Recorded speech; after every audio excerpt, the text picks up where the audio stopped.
तुलसी का क्यारा गोल है, चौकोर है, षडाकार का है, उसका भी प्रमाण हमारे शास्त्रों में लिखा हुआ है कि अगर तुलसी का कुंड गोल है तो वो ऐश्वर्य प्राप्त करता है, तुलसी का कुंड चौकोर है तो वो वंश की वृद्धि करता है, तुलसी का कुंडा अगर षडाकृति का है, 6 फलक वाला है तो वो घर में संपदा की वृद्धि करता है। ये तुलसी के कुंड का भी प्रमाण हमारे यहाँ शास्त्रों में लिखा हुआ है कि कुंडा कैसा होना चाहिए, तुलसी के कुंड की आकृति कैसी होना चाहिए, तुलसी का कुंड होना कैसा चाहिए, उसका भी प्रमाण हमारे यहाँ स्कंद पुराण में लिखा हुआ है, विष्णु पुराण में लिखा हुआ है कि आपको क्या किस रूप में चाहिए। पर जगत है ना, दुनिया के आगे हाथ फैलाओ, जाकर निवेदन करो, यहाँ वाले बाबा के पास हो या वहां वाले बाबा के पास हो या उसके पास हो या उसके पास हो या जगत के पास जाओगे, दुख पाओगे, रुपया खाएंगे, चूना लगाएंगे, धक्के मारकर निकाल देंगे, 2-4-8 दिन घुमाएंगे फिराएंगे, कल आना परसों आना नरसों आना, ऐसा करना वैसा करना, बस बाबा यही घुमाते रहेंगे और तुम्हारे धन का चूना लगाते रहेंगे। पर निवेदन है इनसे बचकर शिव की शरण में जाकर भगवान शास्त्र में जो लिखा है उसके अनुसार हम क्यों ना कर्म करें जिसका फल हम पा जाएं,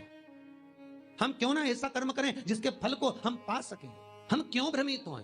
हमारे यहाँ तुलसी के कुंड का भी विधान है, गोल कुंडा है ऐश्वर्य देगा, चौकोर कुंडा है, आप लोग कई बार देखे होंगे किसी किसी के यहाँ चौकोर तुलसी का क्यारा होता है, कुंडा होता है, वो वंश बढ़ाता है, षडाकृति का है वो धन देता है, संपदा देता है। दोष हमारा है, हम तुलसी के कुंडे के नीचे शंकर जी को रख देते हैं, क्यों कि यहीं तुलसी जी को पानी चढ़ाएंगे, यहीं शंकर जी को चढ़ा देंगे, दोष है।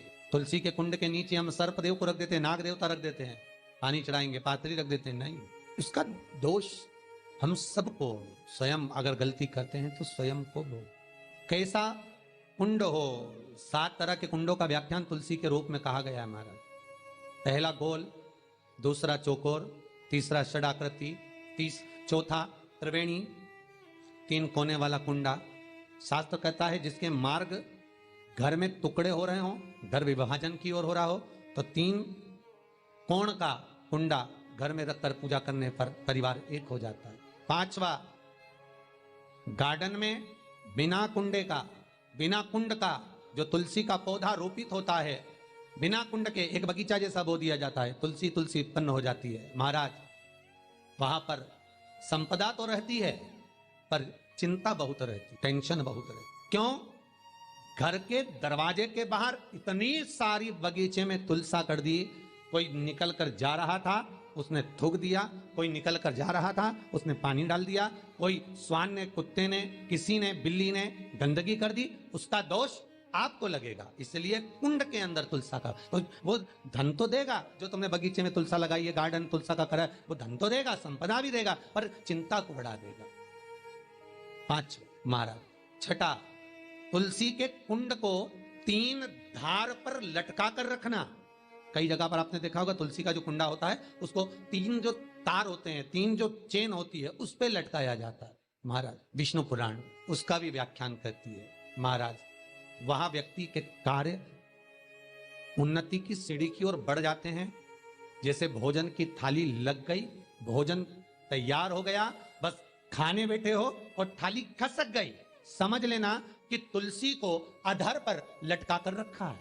इसलिए कार्य तो हो रहे हैं, बनने वाले हैं, 4 दिन बाद ये काम होने वाला है, 8 दिन बाद ये काम होने वाला है, लग रहा है कि इसमें इतना फल मिलेगा, लग रहा है इस व्यापार को करेंगे तो इतना फायदा हो जाएगा, सब कुछ करा, लाखों रुपए लगा भी दिए, थाली मालूम पड़े खसक गई, अधर लटका है। 7 क्रम है तुलसी के, ये 6ठा क्रम बताया। तुलसी का 7वां क्रम, तुलसी का 7वां क्रम है महाराज, तुलसी का कुंडा जैसा घर के आंगन में है, तुलसी का कुंड जैसे घर के आंगन में विराज रहा है, ऐसा ही छोटा सा कुंड भगवान के लिए रोपित करें। प्रतिदिन भगवान की सेवा करते समय तुलसी का कुंड सम्मुख रखकर उसकी आराधना करना, फिर उस कुंड को वापिस बाहर ले जाकर रखना, फिर दूसरे दिन पूजन के समय पर कुंड को लाकर रखना। हम तो यहां तक कहते हैं विष्णु पुराण गर्ग संहिता कल्याण का तुलसी अंग यहां तक वर्णन करता है कि आप पूरे साल ये नहीं कर सकते तो कम से कम कार्तिक के महीने में भगवान के सामने तुलसी का छोटा कुंड, चौकोर वाला, गोल नहीं चौकोर कुंड लाकर भगवान के सामने रखकर छोटा सा कुंड का पूजन कर भगवान के साथ उस कुंड को वापस बाहर विराजमान करें, फिर कल लेकर आए, फिर विराजमान करें। आप पूरे साल नहीं कर सकते तो 1 महीना, उसका फल 1000 गुना प्राप्त होता है। तो किस चीज के लिए कहा गया कि तुलसी का कुंडा एक बाहर हो, एक घर के अंदर मंदिर के सामने पूजन के लिए रखा जाए?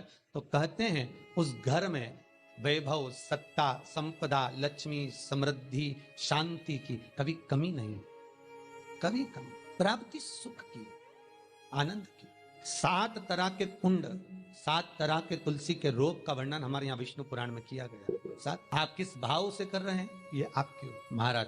स्त्रियों के, नारियों के जितने भी रोग होते हैं, बीमारियां होती हैं, रजोधर्म से जुड़ी हुई जो भी तकलीफें होती हैं, उसका भी व्याख्यान देवी भागवत में स्पष्ट कहा गया। गूलर का फूल अर्थात जो देवी जी को, माता जी को जो घंटी वाला फूल चढ़ता है लाल कलर का, गूलर का फूल, माता के चरणों को छुआकर, तुलसी के पौधे का स्पर्श कराकर, जो नारी को रजोधर्म से जुड़ी हुई परेशानियां होती हैं, उसके अंतर्गत वो फूल तुलसी का पौधा दिखाते हुए खिला दिया जाता है, तो 3 दिन में, उसको 2 दिन में आराम लग जाता है। 2 या 3 दिन में महाराज। तो शास्त्र कह रहा है आराधना में आप हाथ की माला, कर की माला ना भी रखें तो घट की माला, तुलसी की माला, रुद्राक्ष की माला आपके कंठ में होगी, तो 21,600 श्वास जो मनुष्य के शरीर से प्रतिदिन निकल रही है, 21,600 श्वास जो मानव के शरीर से प्रतिदिन निकल रही है, उस श्वास के बल पर आपकी घट की जिह्वा से वो मंत्र जाप हो जाएगा, उसका पुण्य आपके खाते में। तुम्हारे गले में जो तुलसी की माला हो, तुम्हारे गले में जो रुद्राक्ष की माला हो, उसमें मन के 108 होना चाहिए या 108 से भी ज्यादा होना चाहिए। कम मनके की माला मत पहना गले में, बारीक बारीक मनके की कर लो, छोटे से छोटे मनके की कर लो, 100 से भी ज्यादा हो, 108 से भी ज्यादा हो। क्यों? क्योंकि गले में अगर तुलसी की माला होगी, गले में रुद्राक्ष की माला होगी, भले तुम्हारे मुख से नाम ना निकले, भले तुम्हारे हाथ में करमाला ना आए, भले तुम भगवान का नाम जपो ना जपो, भले तुम भगवान को भोग लगाओ ना लगाओ, भले तुम तीर्थ जाओ ना जाओ, पर गले में अगर तुलसी की माला या रुद्राक्ष की माला तुम्हारे गले में है तो चिंता मत करना, तुम्हारी श्वास जितनी निकलेगी, 21,600 श्वास जो मनुष्य के शरीर से प्रतिदिन निकल रही है, वो 21,600 श्वास के मनके का फल तुम्हें रोज का प्राप्त हो जाएगा। बस ध्यान रखना, गले में मन का होना जरूरी है, गले में माला होना जरूरी।